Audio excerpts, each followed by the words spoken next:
Bonjour, aujourd'hui nous allons partager avec vous aujourd'hui et pendant toute cette semaine sur la mentalité de ceux qui font la différence.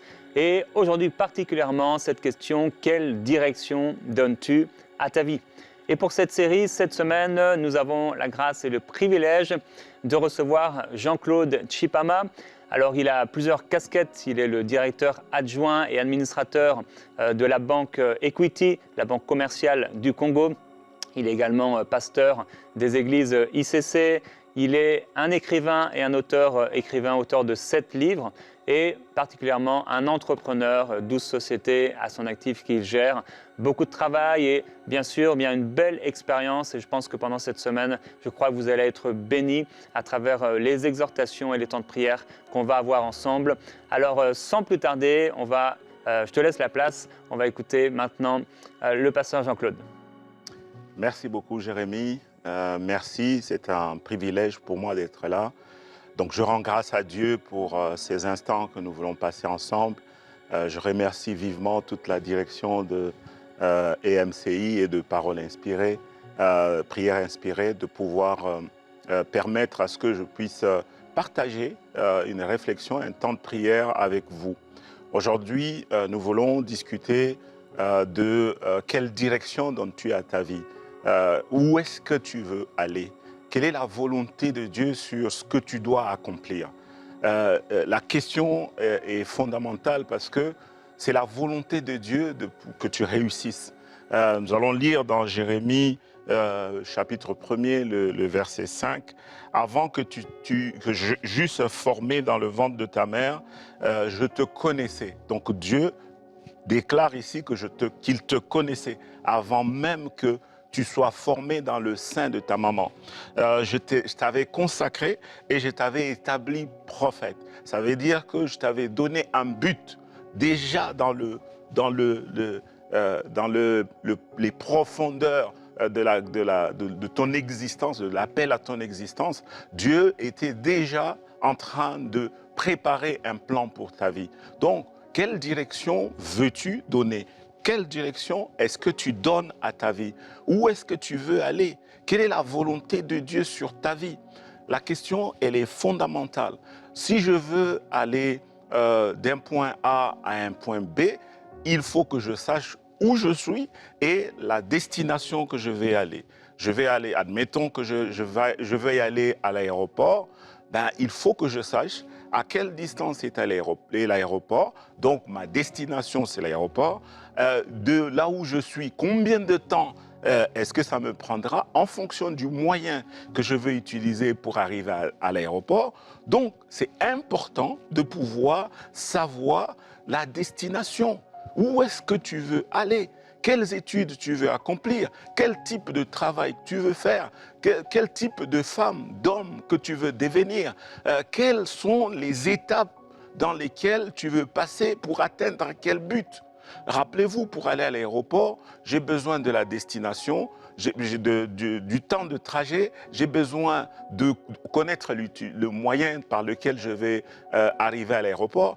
Si c'est à pied, si l'aéroport se trouve à 10 km et que moi, je dois marcher à pied, je sais qu'un homme normal doit prendre 4 km à l'heure, 5 km à l'heure pour arriver à destination. Donc, il faut que je sache que pour que j'arrive à 12 heures et que l'aéroport est à 10 km, il me faut 2h30, 3 heures de marche à pied. Je vais aller en marchant à pied, je vais avoir des chaussures appropriées, je vais avoir une bouteille d'eau en fonction du climat, il fait chaud, il fait froid. Donc, ceci représente les moyens, les ressources que je vais mobiliser pour atteindre ma destination. Donc, Dieu a un but pour ta vie. Est-ce que tu le connais? Où est-ce que Dieu veut que tu arrives? Où est-ce que Dieu veut que tu... Qu'est-ce que Dieu veut que tu accomplisses sur la terre? Donc c'est important, parce que sans ça, il y a la difficulté, tu auras de la difficulté à calibrer l'effort. Donc si je marche, la cadence que je mettrai sur les pas que je mettrai en fonction du temps et de l'effort. Donc, je donne un autre exemple qui est concret, ce qui m'est arrivé. En 2012, Alors que j'étais directeur général chez Canal+, je me suis donné comme objectif de pouvoir être un directeur général épanoui. Donc, pour devenir un directeur général épanoui, il a fallu que je puisse prendre la décision sous l'orientation du Saint-Esprit de pouvoir retourner à l'école. Je suis allé me faire inscrire, donc j'ai identifié le programme, parce que ce programme-là de maîtrise pour exécutif, c'est un programme qui a pour but et qui a pour destination de pouvoir forger, donner les outils à des directeurs généraux d'entreprise. Et donc, dans ta vie, c'est pareil. Tu as besoin de savoir la destination. Si tu veux devenir médecin, il faut que tu t'inscrives dans une école de médecine. Ça prend 4 ans, 5 ans, 7 ans pour devenir médecin, généraliste ou spécialiste. Donc, tout dépend de la destination. Qu'est-ce que Dieu dit à ton sujet? Est-ce que tu connais où est-ce que tu veux amener ta vie? Dès que tu connais ta vie, l'effort que tu fourniras va permettre de te distinguer, va permettre à ce que l'effort puisse produire des résultats. C'est important. On a dit que dans Josué 1, chapitre 8, il dit « Médite ces textes, médite ces paroles, mets-les en pratique afin que tout ce que tu entreprendras puisse réussir. » Mais qu'est-ce que tu dois entreprendre pour que tu réussisses? Qu'est-ce que tu dois entreprendre? C'est ça, donner la direction. Donner une direction à ta vie, tel un bateau, il y a un gouvernail sur un bateau. Sur une voiture, il y a un volant.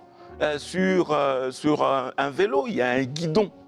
Quel est donc le sens que tu veux donner à ta vie? Quelle est l'orientation que tu veux donner? En fonction de ça, tu vas permettre de pouvoir mettre les efforts, fournir les efforts qui vont t'amener dans la bonne direction. Si jamais ton volant il est braqué à gauche et que toi, ton effort est appuyé sur le pied gauche, en ce moment-là, tu es en train de chavirer le vélo ou de basculer le vélo, de chavirer le bateau. Et tu vas dans la mauvaise direction. Donc c'est important à chaque instant de sa vie de se poser la question, où est-ce que je veux aller? Il faut donc instaurer, que tu arrives à instaurer la culture de pouvoir réfléchir sur et rechercher passionnément, intensément ce que Dieu veut que tu accomplisses dans ta vie. Alors, en ce moment-là, tu auras des résultats. Alors, en ce moment-là, tu auras donné du sens. Tu auras été utile dans ce que Dieu t'a donné comme mission sur la terre.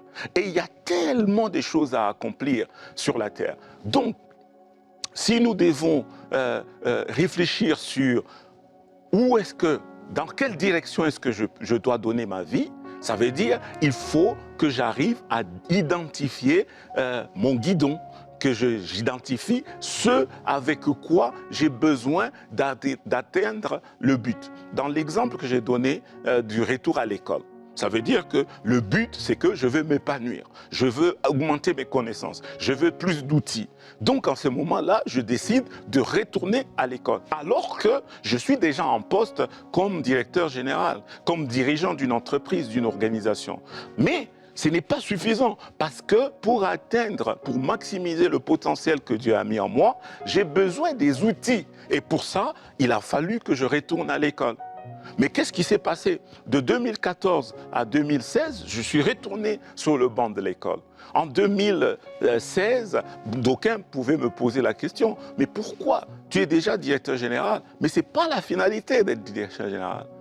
La finalité, c'est que je brille, que je puisse déployer le potentiel que Dieu a mis en moi, que je puisse être une référence, un modèle, un modèle de réussite. Parce que Dieu dit que tu entreprendras et tu réussiras. C'est la volonté de Dieu. Il faut que tu réussisses, mais dans la volonté de Dieu.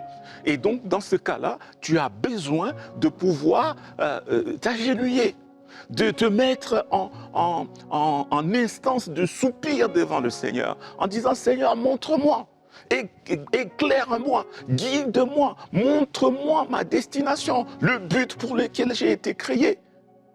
Afin que tout ce que je vais entreprendre, me basant sur la volonté de Dieu, alors je vais réussir. Alors ma réussite sera remarquée. Alors ma performance sera utile dans la société, ne sera utile dans mon église, il sera utile dans ma communauté.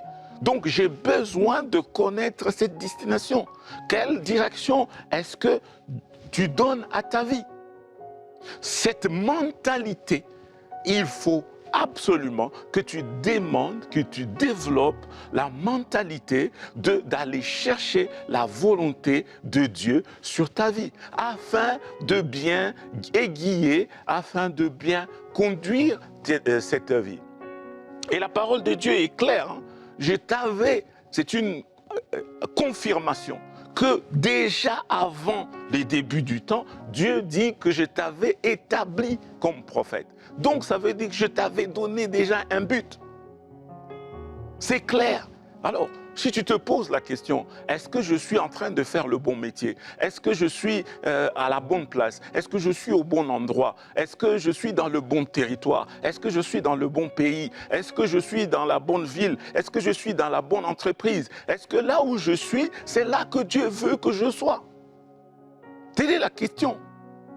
Maintenant, pour y arriver, on a dit, il faut faire le point. Première étape, il faut s'asseoir, il faut faire le point sur, voilà, qu'est-ce que Dieu veut que tu puisses accomplir. Donc, il faut que dans la voie dans laquelle que je suis engagé, premier point, il faut que je fasse le point. Il faut que je m'assoie avec moi-même, parce que Dieu a donné à chacun quelque chose. Il a mis en toi du potentiel, un talent. Comment exploiter ce talent? Mais pour y arriver, il faut le connaître. Et il faut connaître ce talent pour que tu reposes tes efforts dessus et afin que ce talent s'épanouisse et te donne des résultats. Est-ce que tu es assez audacieux pour arriver à changer s'il le faut? À prendre des décisions, de changer de territoire, de changer de métier. Mais pour ça, il faut que tu aies la pleine conviction que le Seigneur est sur la voie que tu es engagé. Si tel est le cas, gloire à Dieu. Alors, et développe-toi. Donc, tu as besoin de la vision de Dieu sur ta vie. Tu as besoin de faire le point. Tu as besoin de courage. Parce que retourner à l'école, ça demande du courage, ça demande de l'organisation, ça demande de la détermination, ça demande de l'organisation. Il faut organiser, il faut extrêmement et méticuleusement gérer le temps que Dieu t'accorde. Une journée, c'est 24 heures. Une année, c'est 365 ou 366 jours. Donc, le temps est précieux. Il faut absolument le racheter. Enfin, il faut le maximiser. Il faut être capable d'utiliser le plein potentiel dans le temps qui nous est imparti. Donc, pour ça, il faut se récalibrer. Il faut s'organiser, mieux s'organiser pour que le Seigneur puisse alors se réjouir de la voie, de la direction dans laquelle vous êtes engagé. Il y a des gens, quand on les regarde, on a l'impression que la vie est facile pour eux. Non, c'est parce que ces gens-là ont découvert c'est quoi la destination, c'est quoi le but pour lequel Dieu les a créés. À partir de ce moment-là, tu deviens comme un poisson dans l'eau, tu navigues, tu fournis les efforts et ces efforts payent. Sinon, tu vas être en train de fournir des efforts, mais tu n'es pas dans le bon couloir. En ce moment-là, tu as l'impression de ramer, tu as l'impression de patauger, tu as l'impression que ce que tu fais, c'est comme si personne ne l'apprécie, c'est comme si personne ne le voit. Alors, cherche la face de Dieu, avec insistance, s'il te plaît. Les temps sont comptés. Notre temps sur la terre est compté. Il faut que nous ayons le maximum d'impact. Il y a des vies à transformer, il y a des âmes à gagner, il y a des territoires à conquérir, il y a des nations à conquérir à Dieu. Alors pour ça, il faut que je sois dans mon couloir afin que je brille, afin que je me déploie, je déploie le maximum de potentiel. Si on regarde un joueur comme Cristiano Ronaldo jouer au football, ou Messi, on a l'impression que c'est facile de jouer au football. Si on écoute quelqu'un chanter, un musicien chanter, on a l'impression, waouh, c'est facile de chanter. Pourquoi? Parce que cette personne est dans son couloir. Cette personne connaît le but pour lequel Dieu l'a créé. À partir de ce moment-là, l'effort que l'on fournit est dans la direction de vous faire, dans le sens de vous faire atteindre cet objectif. N'ayez pas peur de commettre des fautes. N'ayez pas peur de vous réajuster. Ça, c'est normal de commettre des fautes. Parfois, ce n'est pas clair, ce n'est pas limpide. Deuxième chose, posez la question. Repérez quelqu'un autour de vous qui peut vous aider à confirmer la direction dans laquelle vous voulez aller. Dans le choix de vie que vous faites. J'entends souvent quelqu'un me dire, voilà, moi je suis en train de faire des études de comptabilité. Je vais être auditeur. Mais je suis passionné par enseigner. Donc, il faut que j'arrive à joindre la passion et la compétence que je suis en train de développer. Et donc, pour ça, si vous faites une erreur, ce n'est pas grave. N'ayez pas peur de faire des erreurs. OK? Donc, pour que cela puisse arriver, n'hésite pas à prendre des risques. Les risques de changer de métier, les risques de changer de territoire, les risques de changer de pays, les risques de pouvoir changer d'industrie, afin d'être pleinement dans le couloir dans lequel Dieu veut que tu puisses opérer. Et donc, c'est une mentalité à développer. La mentalité de penser différemment, selon la volonté de Dieu, toujours selon la volonté de Dieu. Tout ce que nous venons, nous voulons faire, tout ce que nous faisons, nous devons le faire dans le but d'accomplir la volonté de Dieu dans notre vie. Alors, en ce moment-là, nous aurons de l'impact. Alors, nous aurons des résultats probants. Nous aurons l'effort, la récompense de l'effort fourni. Alors, bien-aimé, toi qui m'écoutes, quelle est ta destination? Dans quelle direction est-ce que tu veux mener ta vie? Dans quelle direction est-ce que tu veux que Dieu puisse se réjouir à propos de ta vie? Je bénis le Seigneur pour ta vie. Maintenant, nous allons prier. Nous voulons prendre quelques instants pour prier avec Jérémie. Merci beaucoup.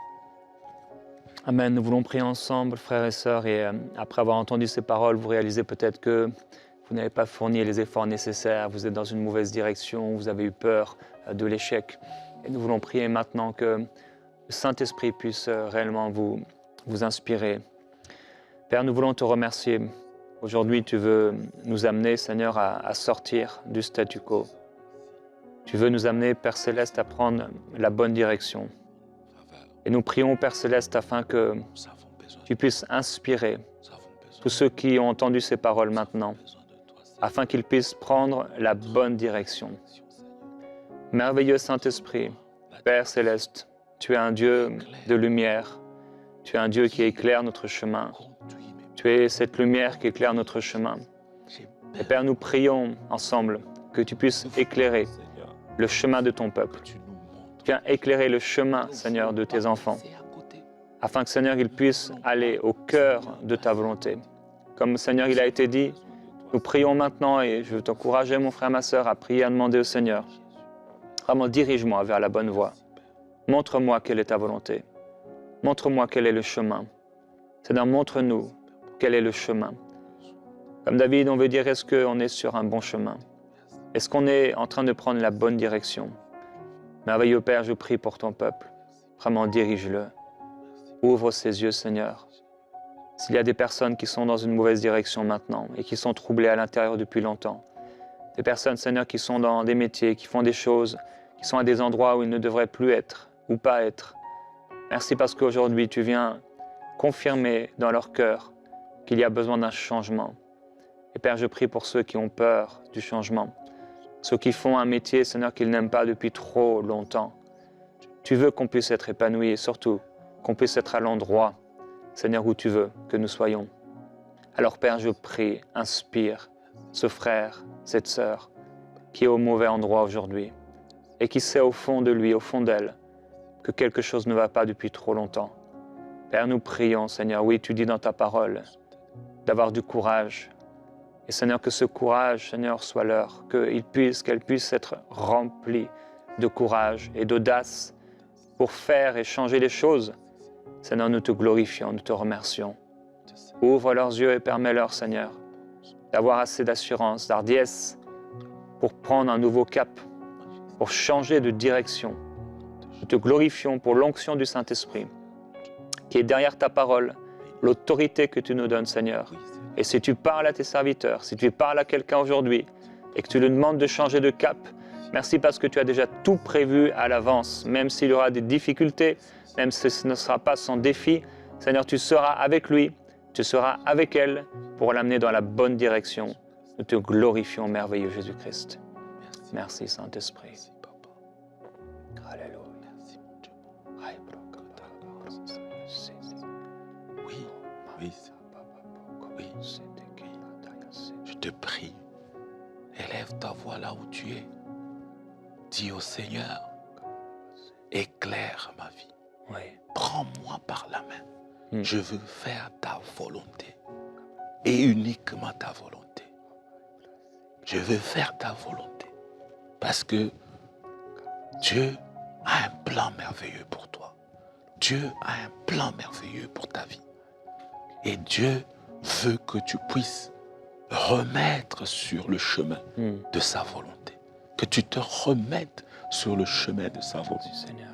Alors, tu auras des résultats. Alors, tout ce que tu entreprendras réussira. Alors, tu verras les fruits, tu mangeras les fruits, tu récolteras les fruits par la volonté de Dieu. Nous voulons que tu pries, que tu pries, que tu pries. Cherche, fais confiance au Seigneur. Il est capable de te parler, de te montrer, de te guider, de t'éclairer, de conduire ta vie, de conduire ta destinée, de conduire ton chemin, tes décisions, de te donner cette organisation, ce temps, cette décision, les moyens, les ressources, la force, la capacité, afin que tu accomplisses le but pour lequel il t'a créé. Et je le crois. Je suis certain que Dieu est avec toi.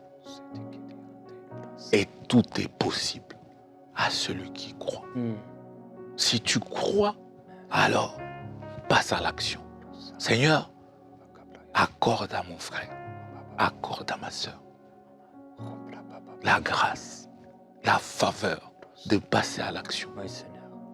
Passe à l'action, mon frère. Dieu veut que tu sois une lumière pour ce monde, que tu sois le sel de la terre. Et pour ça, il faut que tu prennes la décision de passer à l'action, de changer, de rediriger, d'ajuster. Si tu as commis une erreur, ce n'est pas grave. Le Seigneur est avec toi. Il ne t'abandonnera pas. Il agit. Il est fidèle. Il est avec nous. Merci, Saint-Esprit. Merci, Papa. Je te remercie, Seigneur, parce que tu fais naître dans le cœur de plusieurs personnes maintenant, des personnes particulières, comme une sainte colère, Seigneur, de ce quelque chose qui doit changer, de ce statu quo, le fait que les choses ne changeaient pas et étaient les mêmes depuis trop longtemps. Et Père, je prie vraiment que oui, cette sainte colère, pas une colère charnelle, pas Seigneur, juste simplement le fait d'être malheureux de sa situation, mais cette colère divine, sainte, qu'il faut un changement. Père, je prie pour cela dans les cœurs, afin que ça provoque réellement un changement et qu'à cause de cette émission et de ce qui va être partagé pendant cette semaine, il y ait vraiment un changement profond dans la vie de plusieurs personnes, une mentalité nouvelle de vouloir faire la différence, de vouloir changer les choses, le monde. Et Père, je veux te glorifier et te remercier. Merci Saint-Esprit pour cette sainte colère à l'intérieur de ton peuple, à l'intérieur, Seigneur, de cette personne que tu mets maintenant, qui réalise aujourd'hui comme jamais, Seigneur, comment il était en train d'être bloqué, de s'arrêter, de passer à côté de ce que tu voulais. Père, nous voulons te glorifier et te remercier de ce que tu crées en nous, dans nos cœurs, qui nous pousse au changement. Seigneur, une seule parole de toi suffit. Une seule parole de toi. Amen. Ta parole déclare, oui, que tu dis une parole. Et Seigneur, tes messagères, Seigneur, forment une grande armée. Amen.